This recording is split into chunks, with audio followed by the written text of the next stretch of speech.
समस्त देशवासियों के लिए संत कबीर साहब जयंती के अवसर पर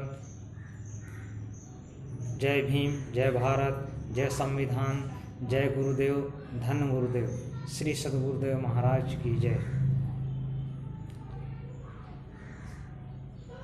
हमारे बीच में आज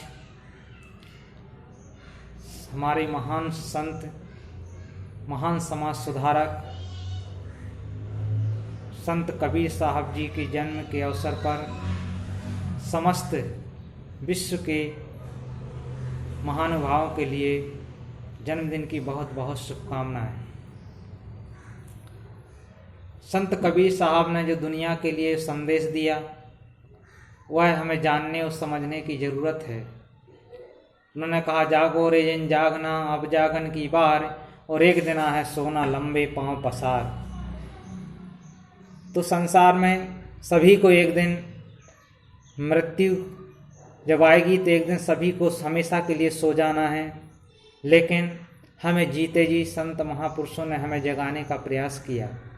तो हमें जानने की ज़रूरत है, हमें जागने की ज़रूरत है कि हम वास्तव में अज्ञानता रूपी अंधकार से जागें और प्रकाश की ओर आगे बढ़ें। इस बात को समझें कि वास्तव में महापुरुषों का मार्ग क्या था, क्योंकि हमारे जो भी महापुरुष हुए, किसी भी देश में हुए, किसी जाति में हुए, किसी भी धर्म में हुए, क्योंकि महापुरुष किसी जाति धर्म विशेष के लिए नहीं होते, वो सभी मानव जाति के लिए और चराचर जगत के लिए होते हैं और संसार के लोगों के लिए वह कर्म करने की प्रेरणा देते हैं। तो संसार में उन्होंने समझाया कि वास्तव में मनुष्य को क्या करना चाहिए और क्या नहीं करना चाहिए, उन्होंने समझाया। संसार में उन्होंने अकर्मण्य न बन करके कर्म करने की प्रेरणा दी कि हमें निठल्ले बनकर नहीं बैठना चाहिए। उन्होंने कहा कि कबीरा चाक कुमार की, और मांगे दिया न दे, और गड्ढे में डंडा डार के चाय नांद ले ले। जो कुम्हार होता है वो एक पहिए पर मिट्टी को रखता है और उसमें एक गड्ढा होता है जिसमें डंडे को रख करके उस पहिए को घुमाता है, लेकिन उस पहिए के पास सारी जिंदगी कुम्हार मिट्टी को रख कर बैठा रहे और कहे कि मेरे लिए एक दीपक बना कर दे दे, तो सारी जिंदगी वह बैठा रहेगा लेकिन उसे एक दीपक भी नहीं मिलेगा। लेकिन अगर वह प्रयास करेगा तो कहा कि कबीरा चाक कुमार की, मांगे दिया न दे, और गड्ढे में डंडा डाल के चाय नांद ले ले। इसी तरह हम संसार में अगर कर्म करेंगे तो हमें संसार में कुछ भी पाना असंभव नहीं है। तो महापुरुषों ने हमें कर्म करने की प्रेरणा दी, इसलिए कबीर साहब ने समझाया कि पोथी पढ़ पढ़ जग मुआ, और पंडित हुआ न कोई, और 2.5 अक्षर प्रेम का पढ़े सो पंडित होई। तो हमें कबीर साहब के उस 2.5 अक्षर के मर्म को समझने की ज़रूरत है। वह 2.5 अक्षर क्या है, अगर हम उसको समझ गए तो वास्तव में हम महापुरुषों के अनुयायी कहलाएंगे।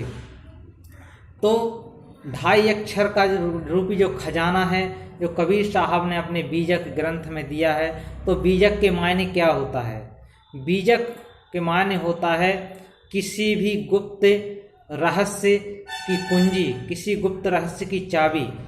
जिस तरह पुराने ज़माने में लमाने लोग हुआ करते थे, जिनके कबीले होते थे, और वह जब उनके पास बहुत कुछ धन इकट्ठा हो जाता था तो वो ज़मीन में के नीचे गाड़ देते थे और वहाँ पर कोई अपना चिन्ह अंकित कर देते थे, जिसे बीजक बोला जाता है। और उनका कोई भी परिवार का सदस्य जब वहाँ पर आता था तो उस नक्शे के द्वारा, उस बीजक के द्वारा उस धन को प्राप्त कर लेता था। इसी तरह कबीर साहब ने अपने ग्रंथ का नाम बीजक रखा। तो बीजक इसलिए रखा क्योंकि महापुरुषों का जो गुप्त ज्ञान है, वह गुप्त रहस्य है, उसकी चाबी है, तो उसको बीजक कहा।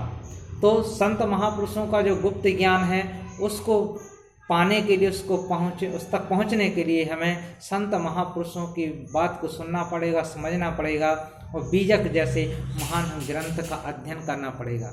अगर हम उस बात को समझ गए तो हम वास्तव में कबीर साहब के अनुयायी कहलाएंगे। तो कबीर साहब की बात को सुने और समझें तो हम वास्तव में कबीर साहब ने जो हमें इस संसार में मार्ग दिखलाया तो हम उस पर चलने के लिए तैयार रहेंगे, तो हमारे जीवन का चहुमुखी विकास होगा और हम अपने मन की लालसाओं को, अपने काम क्रोध लोभ मोह अहंकार को दूर करने के लिए प्रयासरत रहेंगे और प्रयास करते करते एक दिन सफल भी होंगे। क्योंकि कहा भी गया है कि धीरे धीरे रे मना और धीर धरें सब होए और माली सींचे केवड़ा और ऋतु आए फल दे।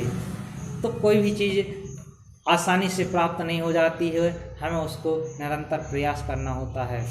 तो हम महापुरुषों की बात को मानें, समझें और महापुरुषों के उस अथाह ज्ञान रूपी खजाने को जानने का, समझने का प्रयास करें, जिससे हम अपने चहुमुखी विकास के लिए आगे बढ़ें। तो आज संत कबीर साहब जयंती के अवसर पर सभी के लिए बहुत बहुत शुभकामनाएं और इन्हीं शब्दों के साथ वाणी को विराम। जय भीम, जय भारत, जय संविधान, वंदे मातरम, जय गुरुदेव, धन गुरुदेव, श्री सद्गुरुदेव महाराज की जय।